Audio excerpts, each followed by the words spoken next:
안녕하세요. 오늘의 사연은 이혼을 앞둔 부인께서 보내주셨습니다.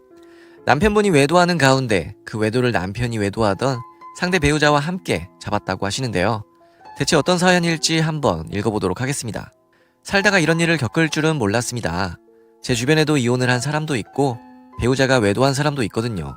하지만 저처럼 기막힌 일을 당한 사람은 없네요. 한동안 이 일로 골치 썩이다 비로소 해결된 것 같아 사연을 보내드립니다.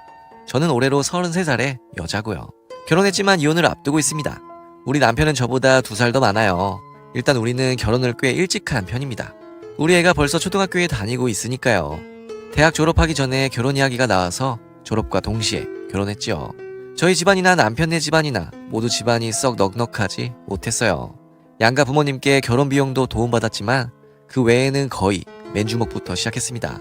당연히 고생도 많이 했죠. 솔직히 애를 가진 것도 예상외의 일이었거든요. 본래는 결혼하고 몇 년 뒤 아이를 가지려다 실수로 아이를 가지게 된 상황이었습니다. 하지만 이왕 생긴 아이라면 어떻게 할 게 아니라 책임지고 키우는 게 맞는 것 같아서 낳아서 지금까지 잘 키우고 있습니다. 그렇게 태어난 아이는 건강하고 엄마 속도 안 썩이는 참 좋은 아이예요. 아이뿐만 아니라 우리 친가나 시댁에서도 큰 문제를 일으킨 적은 없습니다. 가끔 소소한 이유로 싸우거나 잠시 사이가 나빠지기도 했지만 사람 살면서 그런 일은 누구나 다 겪는 것 아니겠습니까? 충분히 참고 살 수 있는 수준이었습니다. 진짜 문제는 우리 남편이었죠. 결혼하기 전에는 잘 몰랐습니다. 결혼하고 나서야 이 사람이 본색을 드러내더라고요. 술이나 도박을 하는 건 아니지만 게으름이 이 사람의 본색이었습니다. 자기 말로는 게으른 게 아니래요. 나도 꿈이 있는 사람이야. 이 사람이 결혼 전부터 항상 이렇게 말했어요.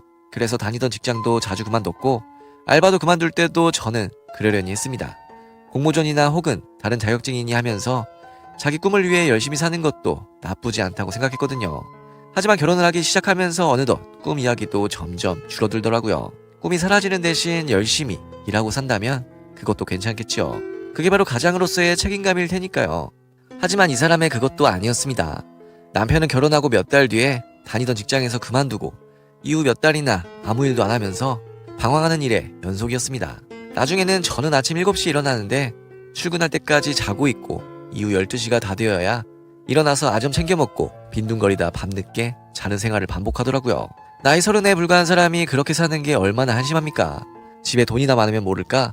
우리 집이나 자기 집이나 돈이 많은 것도 아닌데요. 아이는 하루하루 커서 어느덧 어린이집 졸업하고 유치원에 들어가고 초등학교에 들어가게 되었는데요. 참다 못해 하루는 날 잡고 남편에게 이야기했습니다. 자기 인생 이렇게 살면 안 돼. 우리 아이 생각해서라도 견실하게 살아야지. 나도 노력 중이야. 무슨 노력을 하는데? 자기 모르는 곳에서 노력하고 있어. 노력한다는 이야기를 몇 달 전부터 들었어. 노력했으면 뭔가 결과가 있어야지. 추궁을 하고 말다툼을 해도 남편은 언제나 노력한다는 말만 되풀이 하더라고요. 그러다 결국 남편이 제가 들볶는데 지쳤는지 이렇게 말했습니다. 나 공부하면서 전업주부 할게. 참 기가 막히더라고요. 남자라고 전업주부 못할 건 없지요. 하지만 그건 어디까지나 넉넉한 집에서나 할 수 있는 일 아닌가요? 저 혼자 버는 것으로는 매달 적자인 우리 집에서 사지 멀쩡한 남편이 어디 가서 일할 생각은 안 하고 전업주부 노릇이나 하겠다니요. 그 일로 저랑 남편이 얼마나 싸웠는지 모릅니다. 그러다 결국 제가 졌습니다. 아직 이혼 생각은 없었고 결국 남편이 전업주부 노릇을 하면서 아이 돌보고 동시에 자격증이든 뭐든 공부하는 것으로 합의를 보았습니다. 처음에는 1년만 일단 그렇게 지내기로 했어요. 하지만 1년이 2년이 되고 3년이 되더라고요. 결국 남편은 올해까지도 별다른 일은 없고 자칭 전업주부로서 애들 돌보고 살았습니다. 집 전세금, 대출도 많이 남았는데 참 팔자 좋은 인간이지요. 그렇다고 전업주부 노릇을 완벽하게 잘해내는 것도 아닙니다. 자기도 양심이 있는지 일단 밥은 하고 청소나 설거지도 하긴 해요. 하지만 이래저래 어설프고 또 성에 안 차는 경우가 많습니다. 뭐든지 그냥 대충이에요. 눈에 잘 띄는 곳만 대충 청소하고 구석구석 잘 살펴보면 먼지에 뭐에 가관이죠. 집안일 문제로 남편이랑 다툰 것도 여러 번입니다. 그러다 마침내 큰 사건이 터졌습니다. 어느덧 우리 아이도 초등학교에 다니게 되었고 시국이 시국이다 보니 아빠가 등하교 시켜주는 일이 많았어요. 매사에 의욕 없는 남편이 이상하게 아이 등하교에는 적극적이더라고요. 옷도 잘 빼입고 관리도 잘하면서 등하교 시켜주는 모습이 처음에는 기특하다고 생각했습니다. 어디까지나 아빠로서 잘난 모습을 보여주려고 그러는 줄 알았어요. 애 등교시켜주려고 몸단장하는 남편에게 이런 말을 한 기억도 납니다. 어차피 마스크 쓰고 다니는데 그렇게 몸단장할 필요가 뭐가 있어? 다른 엄마나 아빠보다 멋져 보여야지. 그땐 그 행동을 좋게만 받아들였습니다. 그런데 얼마 전에 우리 애가 이상한 소리를 합니다. 엄마, 아빠가 다른 아줌마랑 친하게 지내도 돼? 이 말을 듣는 순간 너무 놀라서 들고 있던 접시를 떨어뜨렸습니다.